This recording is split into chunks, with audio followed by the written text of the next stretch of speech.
Despite visiting many cities and countries in Europe, this is my first time visiting the country of Hungary. I've heard many great things about the city of Budapest, from its beautiful palaces to the relaxing thermal spas. But where'd you start? And is Budapest really worth the hype? Come with me as I show you the best places to see and visit in this capital city on a 4-day trip. And see for yourself why Budapest really should be your next city break destination.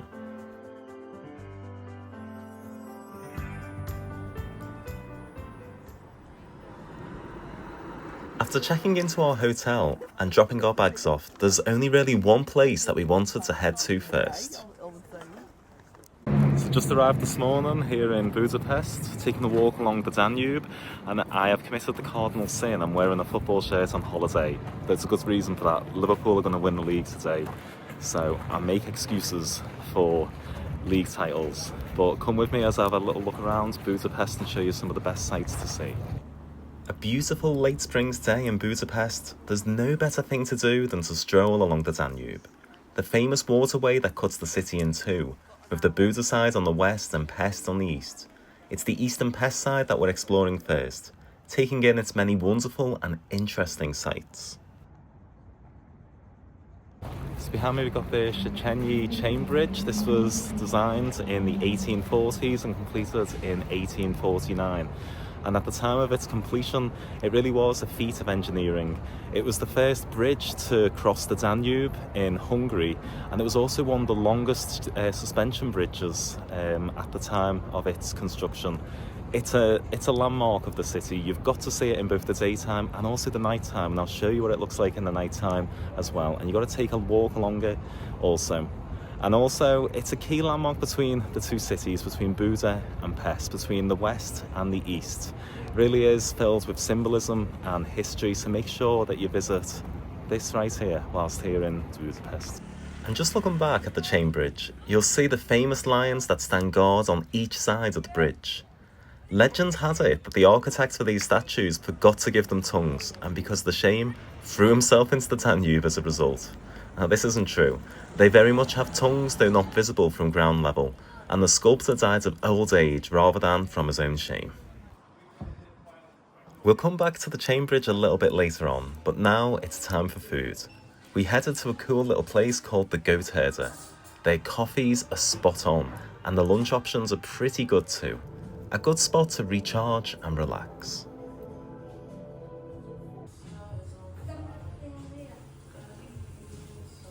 Now, Hungary has faced criticism lately, and a prime example of this is the memorial for victims of the German occupation.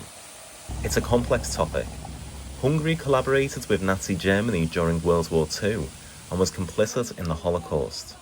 As a result, people have created their own memorials to honour loved ones lost, adding a poignant layer to the official monument. So, after watching Liverpool wrap up their 20th league title, it was time to head out and see our first glimpse of Budapest in golden hour, and it's a beautiful sight.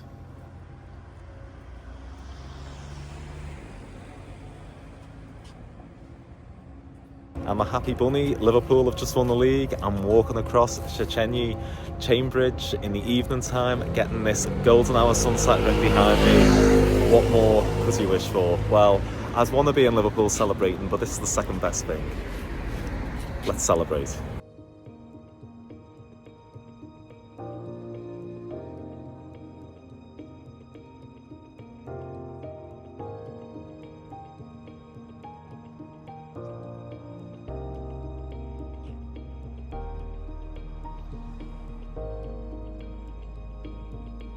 Check out these views, they're just getting better and better. Just take some time to admire the magic of the setting sun, bathing Budapest's iconic landmarks in the warm golden light. We're only a few hours in, but I'm loving Budapest already, and can tell this is going to be one of my favourite European city breaks.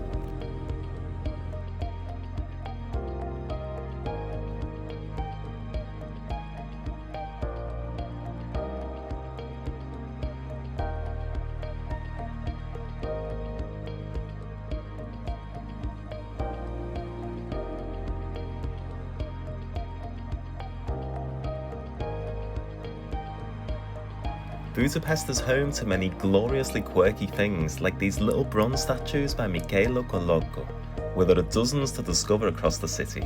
So look out for another one featured in this video later on.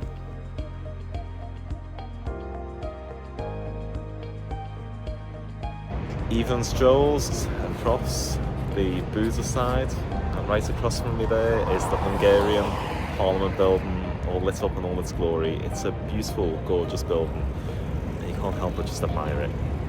So the end of one beautiful day is quickly followed up by the start of another.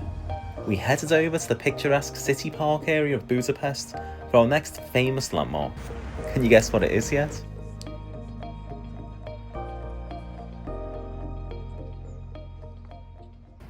Is it a tourist trap, or is it something well worth seeing whilst in Budapest? Let's find out. We're off to Szechenyi Thermal Spa. With ticket prices starting from around 12,500 forint, or just over £27, it's not the cheapest attraction. But I was impressed by the beauty of the Edwardian architecture in the main buildings.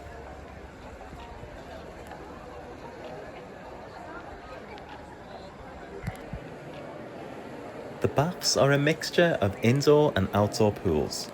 The indoor pool area is a surprisingly huge labyrinth of both warm and cold plunge areas.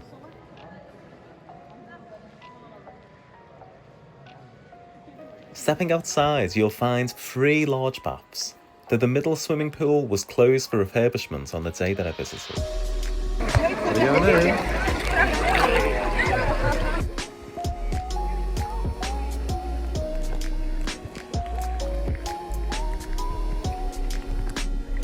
Whilst there are several spas that can be visited in Budapest, this one is the original, the most authentic and the most picturesque. It's a Hungarian institution, and it's a relaxing and totally de-stressing way to spend the day. Look out for people playing chess at the sides of the pool. And we went for a ticket via Get Your Guide that gave us a private locker and dressing room, along with a free glass of palinka in a local bar. Totally worth it for £30. You can book in the link below or via the QR code on the screen, and it's worth booking in advance because tickets really do go fast.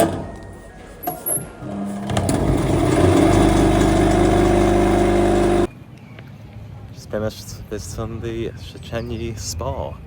Was it worth it? I think so. While in Budapest, gotta be done. Checking out this gatehouse tower behind me, which reminds me of Disney. I'm getting Magic Kingdom vibes looking at that building and that tower. This is the entrance to Buda Castle, and despite its appearance, it's actually quite a bit younger than you'd think. Incorporating architectural styles from the medieval times right through to the 18th century, this complex was actually built in 1896 to celebrate the millennial celebration of Hungary. In any case, this is a beautiful place to stroll and enjoy the surroundings.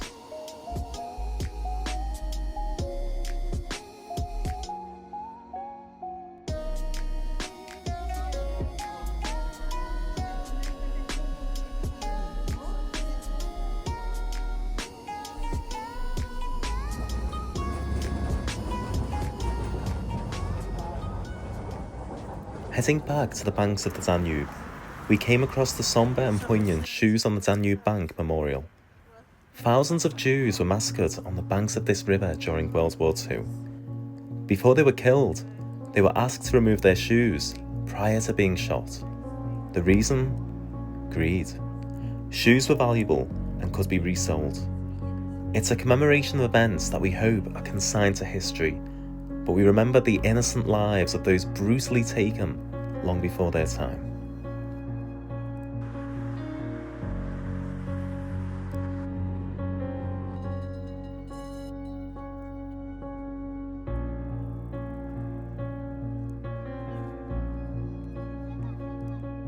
This is the Hungarian Parliament building, an absolutely beautiful, stunning building. You've just got to take some time just to admire it. And I feel like I'm at the perfect time. The sun is just setting, and the way that the sun captures some of the angles on the building really just makes it even more spectacular and magical. So make sure you head here at the perfect time, especially if you've got good weather during your stay in Budapest. This beautiful building, inspired by the Palace of Westminster in London, was built using 40 million bricks and 40 kilograms of gold were used in its construction. No expense was spared, and it truly is a masterpiece of human architecture.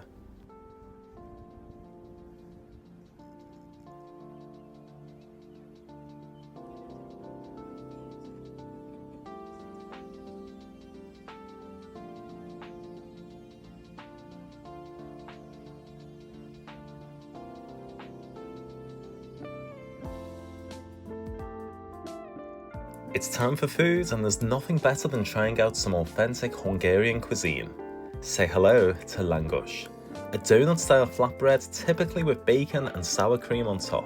You can now get them with a variety of different toppings. It really is proper comfort food.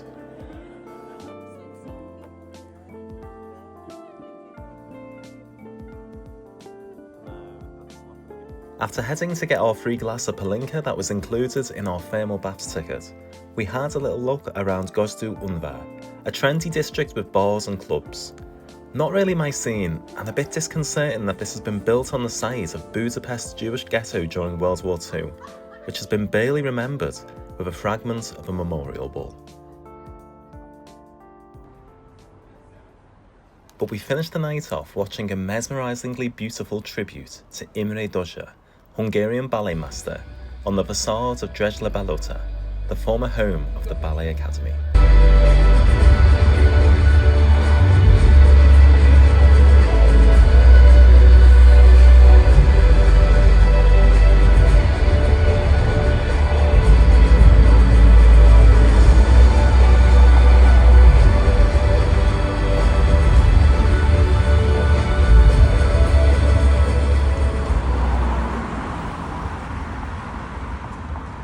Day 3, and it's over to the Buda side. First off, the Castle Hill funicular. In service since 1890, it's another Budapest institution, though it does have mixed reviews. It was a lengthy wait, and it is pricey for what it is, 5,000 forints or £11 for a return trip. I guess it's a nostalgia ride with some epic views along the way.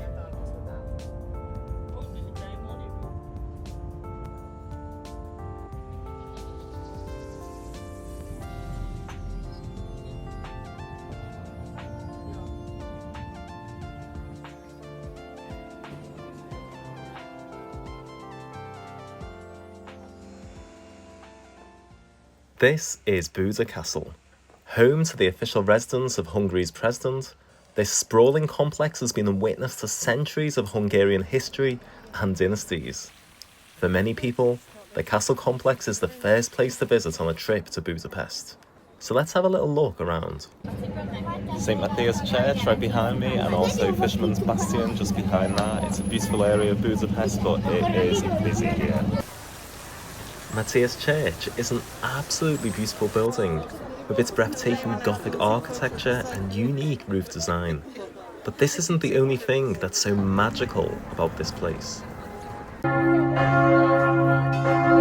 Some epic acoustics going on.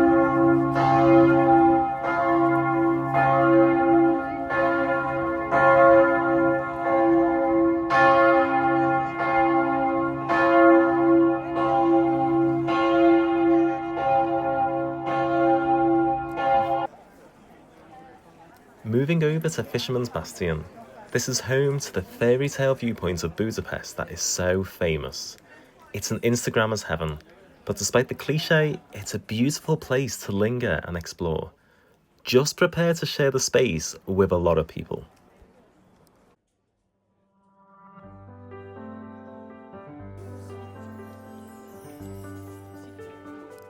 Quieter here, but the views are absolutely beautiful. You can tell why this is one of the most popular and famous spots in Budapest.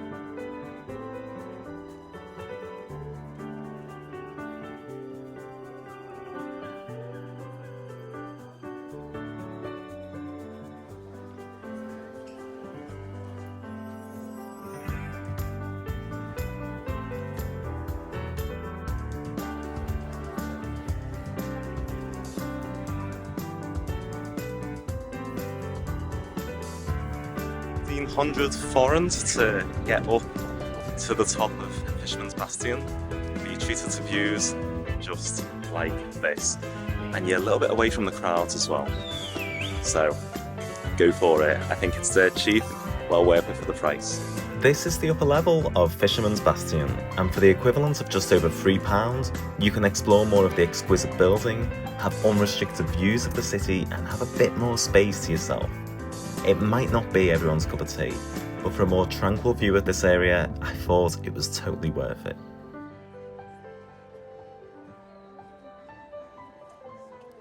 Having worked up an appetite, we headed to Fekete Holo for goulash, a Hungarian staple. Trying the national dish, which is almost emblematic of the country, is a must whilst in Budapest. It was also good to find a bit of tranquility in amidst the hustle and bustle of this particularly busy area.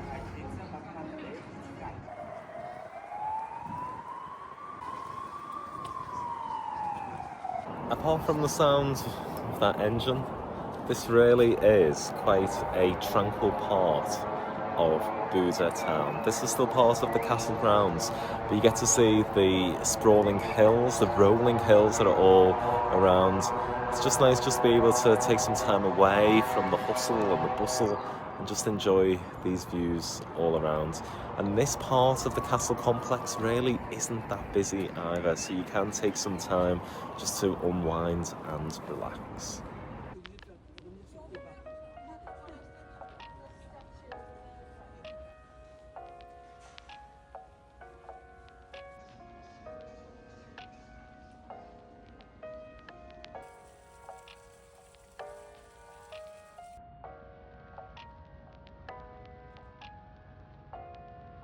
Walking around the grounds of the Hungarian National Gallery, not going in this building, but you're treated to these views across the Danube River and the chain bridge itself.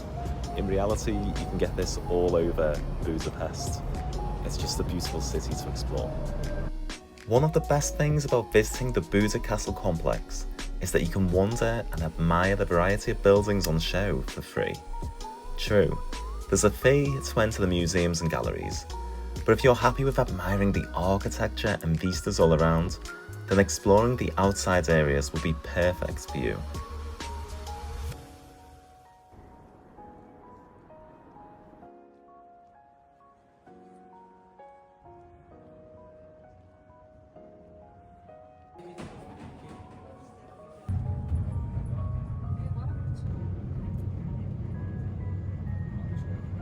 It lasted like 2 minutes. It did.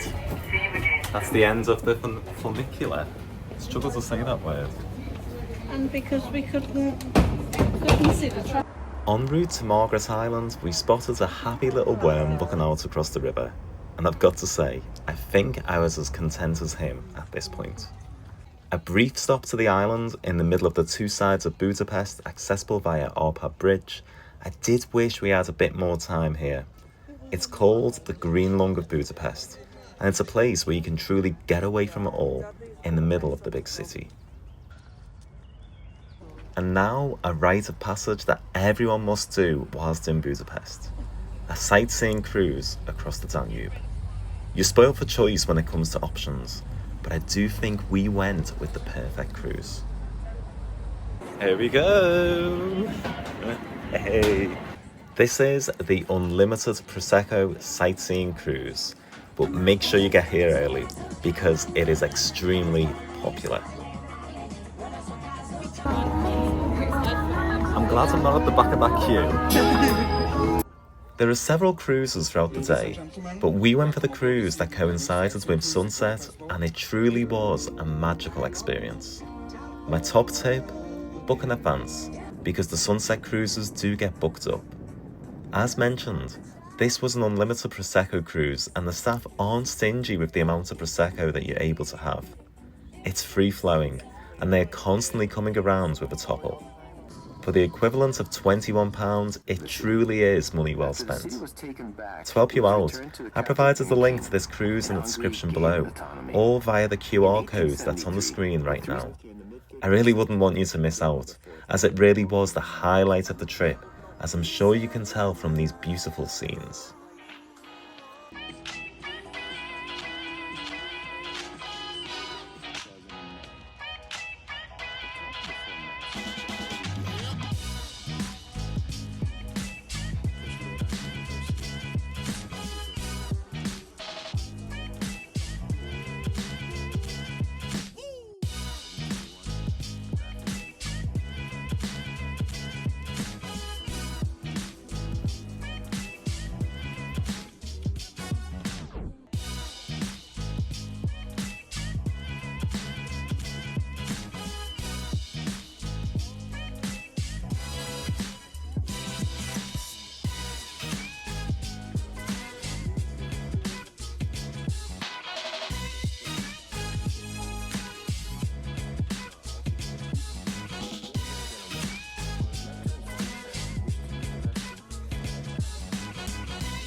To finish off our last full day, we went to Uno Mas tapas bar.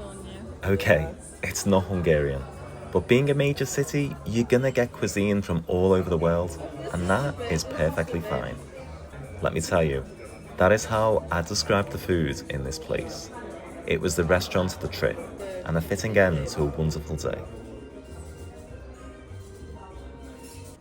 It's now our last day, and before we lose our heads, or bite off more than we can chew, it was a last chance to take in the history, enjoy the street art, and admire the exquisite buildings on display.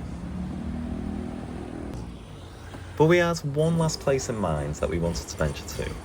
This is the York Café.